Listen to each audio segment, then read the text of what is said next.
Welcome students. Modern history के एक और सेशन में आपका स्वागत है। कल हम लोगों ने क्लास नंबर 25 करी थी, जिसमें हम लोगों ने कैबिनेट मिशन और संविधान सभा से संबंधित सारे क्वेश्चन को देख लिया था। आज जो हमारा फोकस रहेगा वो रहेगा अंतरिम सरकार और भारत का विभाजन स्वतंत्रता से पार्ट 1, क्योंकि सारे क्वेश्चन भारत के विभाजन स्वतंत्रता से कवर नहीं हो पाए थे, तो उसको पार्ट 1 और सेकंड पार्ट में उसको हम लेके चलेंगे। तो कैबिनेट मिशन जब भारत में आया था, तो कैबिनेट मिशन के द्वारा भारत में संविधान सभा का भी गठन किया गया और साथ ही साथ में पैरेलली एक अंतरिम सरकार का भी गठन किया गया। ठीक है, अंतरिम सरकार का गठन भी किया गया, जिसके माध्यम से उनको भारतीयों को सरकार चलाने का और प्रशासन चलाने की एक तरह से आप कह सकते हो ट्रेनिंग के प्रोवाइड कराई जा रही थी, जिसे अंतरिम सरकार का भी नाम दिया जा सकता है। ठीक है, तो 12 अगस्त 1946 को लॉर्ड वेवल ने कांग्रेस अध्यक्ष जवाहरलाल नेहरू को अंतरिम सरकार गठन के लिए निमंत्रण दिया था। फिर इसके साथ 12 मंत्री कांग्रेस में बने और 12 मंत्री कांग्रेसी बनने के बाद वेवल ने फिर मुस्लिम लीग, जो बिल्कुल अलग थलग पड़ चुकी थी, क्योंकि कैबिनेट मिशन में उन्होंने पाकिस्तान की अलग मांग को स्वीकार नहीं किया था, जिसके कारण से वो बिल्कुल अलग थलग पड़ गई थी। लेकिन फिर भी लॉर्ड वेवल के समझाने पर पाँच मंत्री मुस्लिम लीग से भी बनाए गए, जिसमें लियाकत अली को वित्त विभाग दिया गया था। ठीक है, इसी प्रकार इन मंत्रियों को अलग अलग विभाग दिया गया, जैसे राजेंद्र प्रसाद को कृषि विभाग दिया गया था, अरुणा असफ अली को रेल मंत्रालय दिया गया था। तो इस प्रकार से कई विभाग को बंटवारा किया गया था। विदेश विभाग नेहरू जी के पास था। तो अब हम क्वेश्चनों के माध्यम से आगे चलते हैं और देखते हैं कि किस प्रकार से इन विभागों का बंटवारा किया गया और क्या क्या चैलेंजेस आगे आए।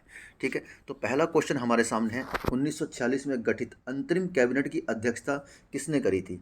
तो इसमें जो कैबिनेट अध्यक्षता करती है जवाहरलाल नेहरू जी थे। ठीक है, पहले।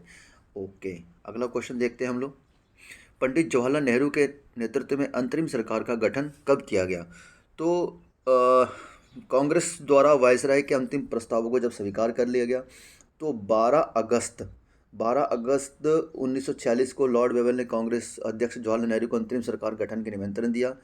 उसके बाद जो घोषणा हुई, सरकार जो पहली राष्ट्रीय सरकार की जो घोषणा हुई, वो 2 सितंबर 1946 को ये घोषणा के साथ साथ और इसमें अंतरिम सरकार का गठन हो गया। ठीक है, और इसमें मुस्लिम लीग की भागीदारी प्रारंभ में नहीं थी, बाद में आ गई थी।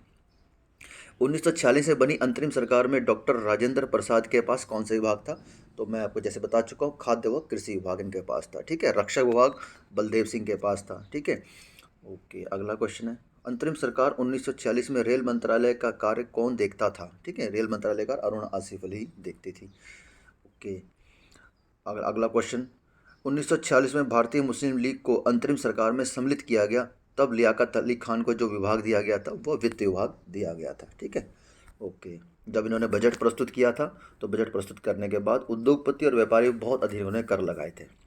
अगला क्वेश्चन, निम्नलिखित में कौन अंतरिम सरकार का सदस्य नहीं था? ठीक है, इनमें जो आप देखेंगे जैसा कि आपको पता है कि साथ ही साथ संविधान बनाने का कार्य भी चल रहा था और एक अंतरिम सरकार द्वारा सरकार भी चलाई जा रही, प्रशासन भी देखा जा रहा था। उसके दौरान जो भीमराव अंबेडकर जी थे, उनका मुख्य जो आप रोल कह सकते हो, वो संविधान के निर्माण में था। तो भीमराव अंबेडकर जी उस समय अंतरिम सरकार के सदस्य नहीं थे।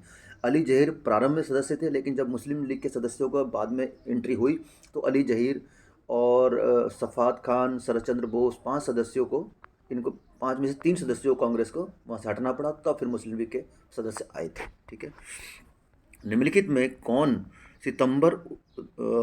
सितंबर 1946 को गठित अंतरिम सरकार में मंत्री नहीं थे? ठीक है, तो इनमें 2 सितंबर 1946 की अगर बात करें, तो लियाकत अली खान भी नहीं थे और अबुल कलाम आज़ाद भी नहीं थे।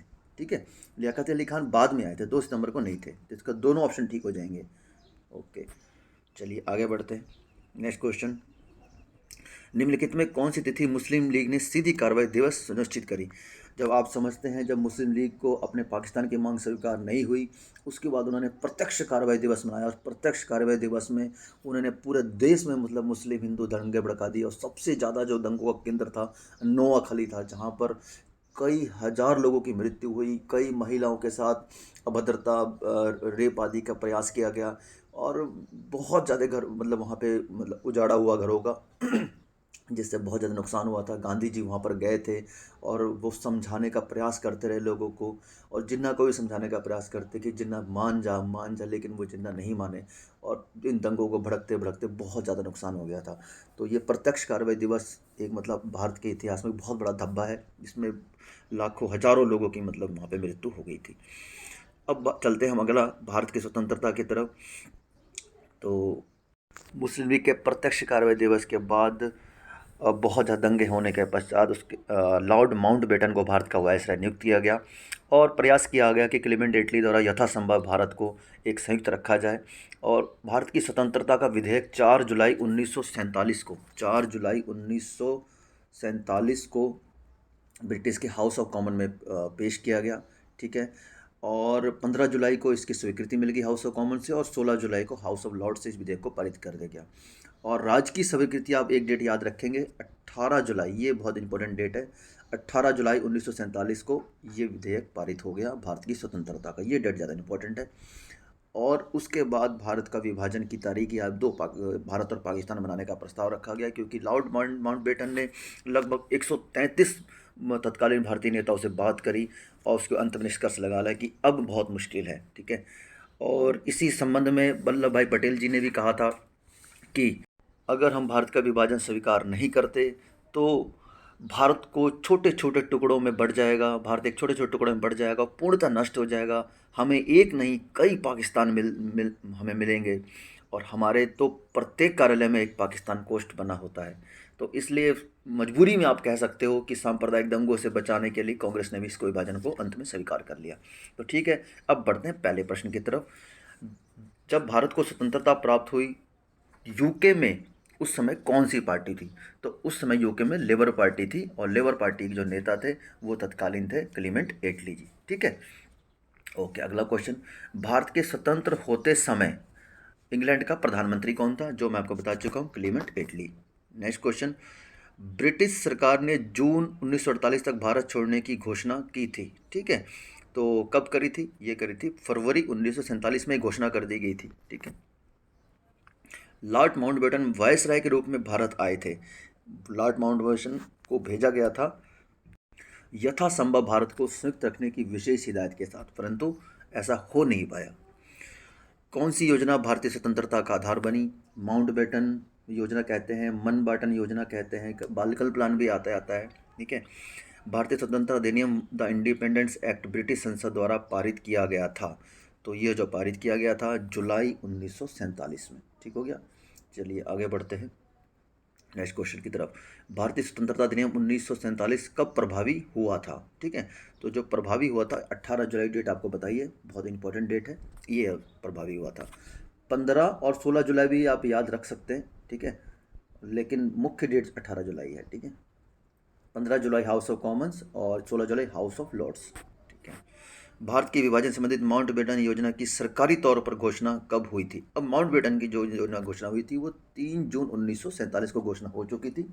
ये घोषणा होने के बाद माउंटबेटन को भारत भेजा गया, और साथ में ही जुलाई में फिर ये प्रस्तुत कर दिया भारत का स्वतंत्रता विधेयक।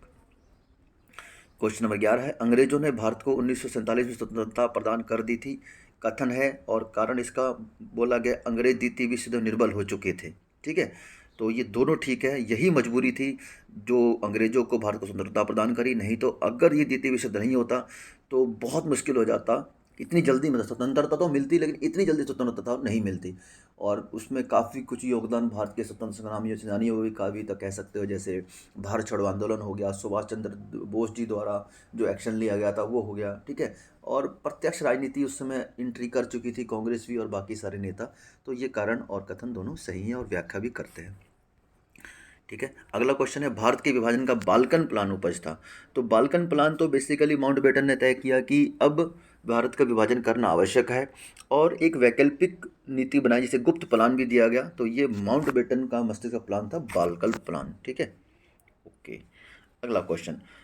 1947 में भारतीय राष्ट्रीय कांग्रेस देश के विभाजन के लिए मुख्य रूप से इसलिए सहमत हुई, क्योंकि ये लास्ट क्वेश्चन है आज के सेशन का।